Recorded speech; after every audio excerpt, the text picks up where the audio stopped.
Partai Golkar memang sudah rapat. Jadi karena sudah rapat, sudah beriringan, lihat saja iklan-iklan Partai Golkar bersama Pak Jokowi, sehingga tentu itu menunjukkan bahwa kedekatan Pak Jokowi dan kenyamanan Pak Jokowi dengan Partai Golkar.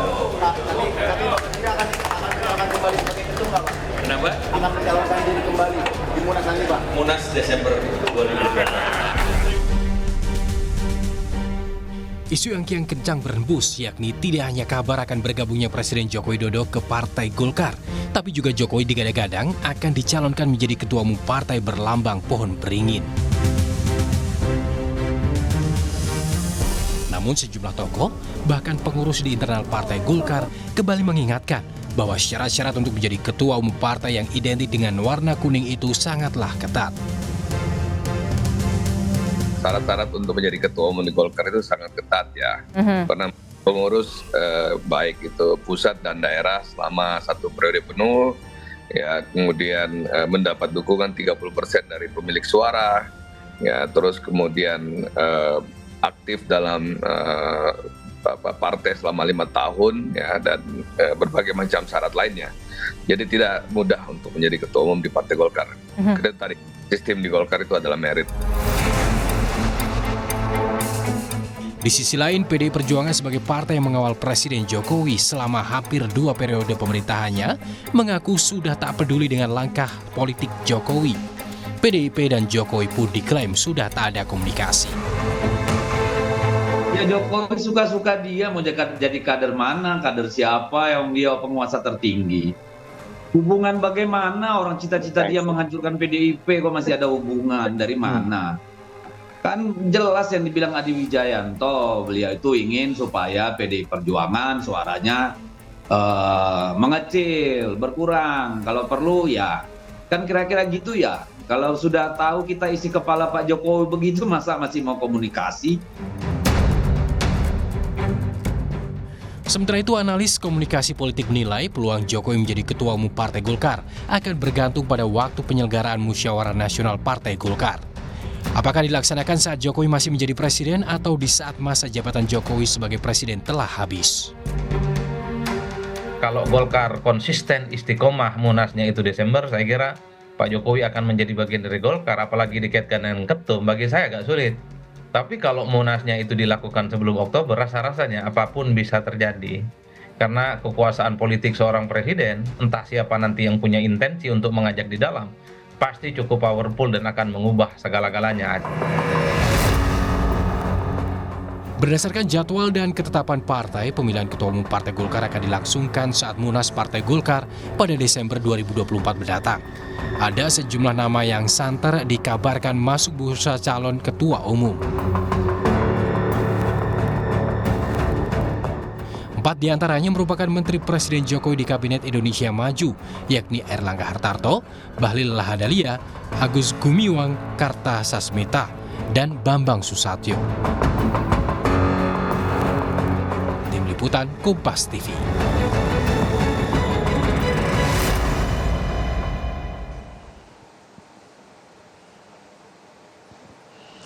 Lalu sejauh apa peluang Presiden Joko Widodo jadi Ketua Umum Partai Golkar? Kita bahas selengkapnya bersama dengan analis komunikasi politik dari Universitas Al-Azhar, Ujang Komarudin. Kang Ujang, selamat sore. Kang Ujang, kan Partai Golkar bolak-balik bilang kalau Pak Jokowi ini nyaman sama Golkar. Mulai dari saat Presiden Jokowi pertama muncul dengan dasi kuning, kemudian kemarin juga ditegaskan lagi oleh Erlangga Hartarto. Kang Ujang ngelihatnya maknanya apa sih? Pertama gini, kalau ingin menjadi ketua umum Golkar itu kan syaratnya 2. Pertama itu uang, yang kedua itu adalah mendapatkan restu dari presiden atau dari RI 1. Jadi pasca reformasi siapapun ketua umum Golkarnya, termasuk Pak Erlangga ketika maju jadi ketua umum Golkar, itu sudah pasti mendapatkan restu dari Pak Jokowi.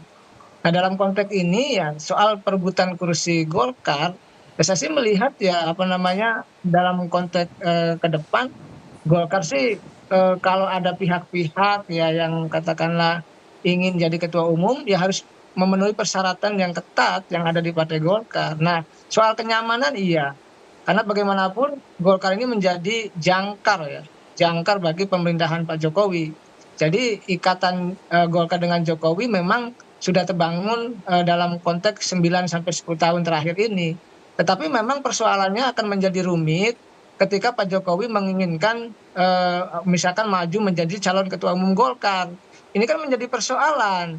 Ya kalau hubungannya iya harmonis, ya dekat, sangat nyaman. Saya menganalisa sudah jauh-jauh hari kan, seperti yang dikatakan oleh Mbak Cindy, dan itu terbukti. Tetapi kalau ujungnya misalkan Pak Jokowi ingin jadi ketua umum Partai Golkar, maka harus memenuhi persyaratan-persyaratan yang sudah digariskan oleh ADART partai. Begitu Mbak Cindy. Oke, artinya ada ART, nyaman aja nggak cukup. Tapi kalau ngeliat dinamikanya saat ini, Kang Ujang, seberapa besar sih potensi atau peluang Pak Jokowi jadi ketua umum Partai Golkar? Saya sudah katakan ke banyak teman-teman media, ya, termasuk di TV One di program yang lain. Saya mengatakan begini, ya kalau munasnya itu normal di bulan Desember 2024, maka Pak Jokowi agak sulit, agak berat untuk bisa jadi ketua umum Partai Golkar karena posisinya sudah tidak lagi menjadi presiden. Karena di 20 Oktober, artinya 2 bulan sebelum pelaksanaan Munas, itu sudah tidak jadi presiden lagi. Posisi Jokowi sudah lemah. Sudah tidak ada yang bisa mengikuti dia lagi gitu. Tetapi kalau Munasnya dimajukan di September atau jadi Munaslup, maka Jokowi punya potensi untuk bisa menjadi ketua umum Golkar. Syaratnya memang merubah aturan ADART partai tadi yang misalkan pernah aktif 5 tahun di Partai Golkar, lalu pernah jadi pengurus selama satu kepengurusan gitu. Nah, oleh karena itu kalau September itu memungkinkan Jokowi untuk bisa mengambil alih Partai Golkar menjadi ketua umum, tapi tadi syaratnya harus merubah ADART. Dan itu sangat mungkin bisa dirubah karena Munaslup itu salah satunya untuk merubah ADART. Tetapi ada juga skema yang kedua.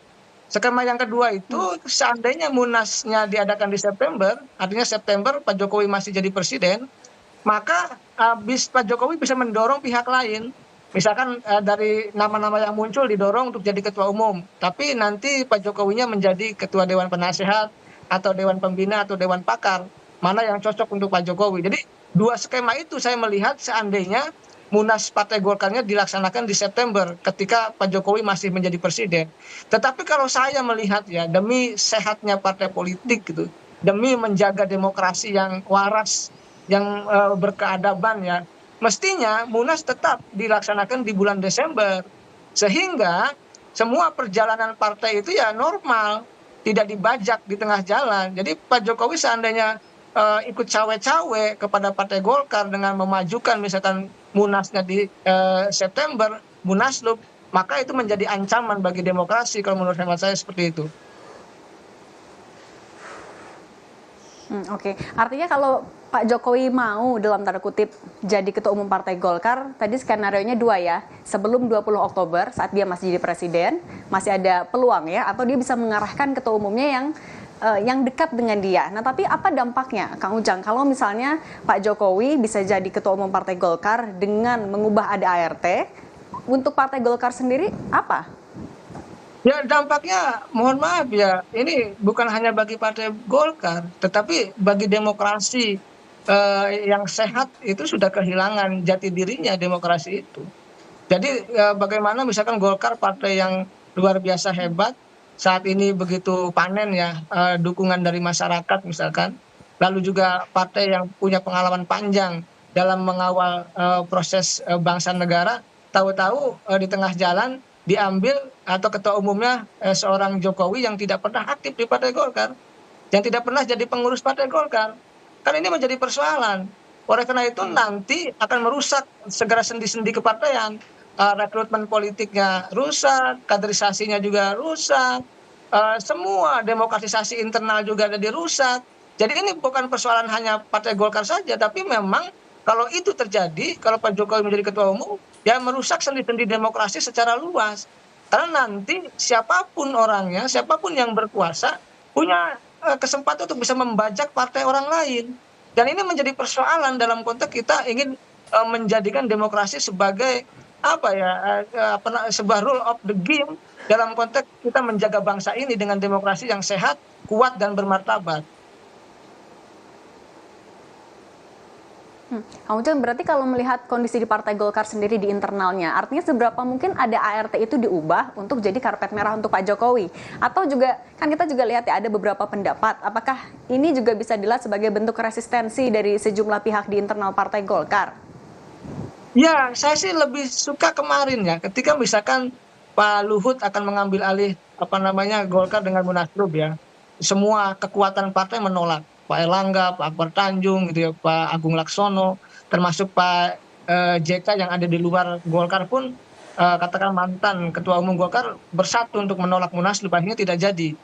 Nah, lebih baik kalau menurut hemat saya ya, tokoh-tokoh Golkar yang luar biasa punya pengalaman besar ya di Golkar itu mestinya ya menolak dalam konteks agar Pak Jokowi menjadi ketua umum.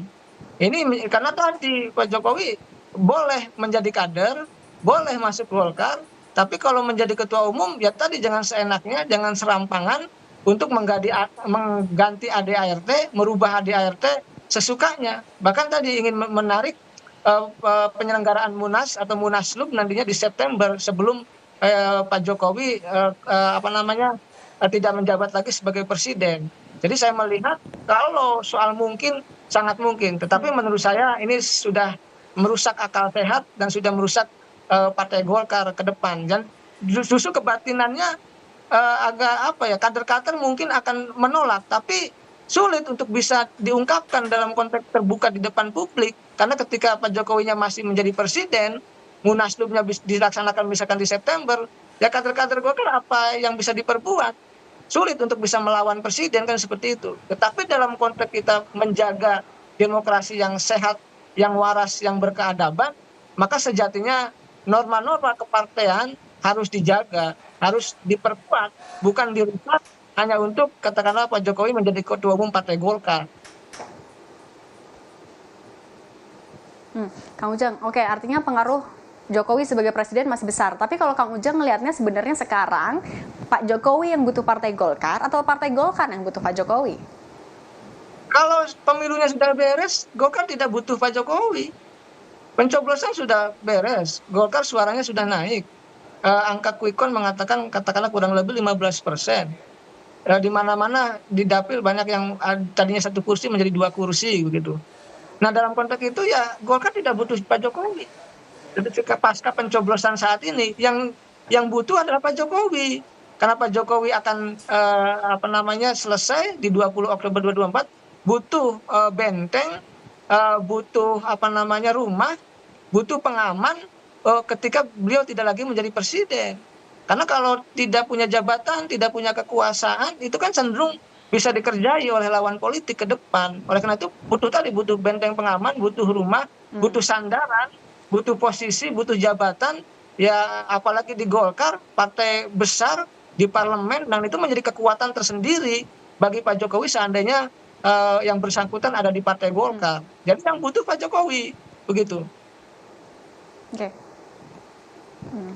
Oke, Kang Ujang, kalau misalnya Pak Jokowi maju sebagai Ketua Umum Partai Golkar, masuk ke dalam salah satu kandidat kemudian, apa dampaknya kepada peta politik nasional, terutama juga PDI Perjuangan? Ya, Pak Jokowi akan berkuasa lagi. Dia kendalikan Partai Golkar, punya kekuatan di parlemen, salah satu partai terbesar. Ya tentu dalam konteks hubungan atau relasi dengan PDIP ya Pak Jokowi akan jalan sendiri. Dan dalam konteks itu nanti Golkar ada di pemerintahan Prabowo Gibran dan PDIP ada dalam oposisi. Dan dalam konteks itu pula saya melihat ya hubungan antara Pak Jokowi dengan PDIP tidak akan pernah ketemu, akan terus bermusuhan. Entah sampai kapan kita tidak tahu. Yang jelas kalau Pak Jokowi sampai jadi ketua umum, ya bergaining posisi Pak Jokowi di politik nasional makin tinggi. Karena setara dengan Megawati sebagai ketua umum PDIP. Jadi punya bergaining yang cukup tinggi ketika Pak Jokowi sudah tidak menjabat sebagai presiden lagi. Oke, hari nanti kita akan lihat ya, apakah Partai Golkar akan menggelar Munaslup sebelum 20 Oktober atau sesuai dengan jadwal ya, Munasnya di akhir 2024. Kang Ujang, terima kasih banyak waktunya untuk Rumah Pemilu, analis komunikasi politik dari Universitas Al-Azhar. Terima kasih Kang Ujang.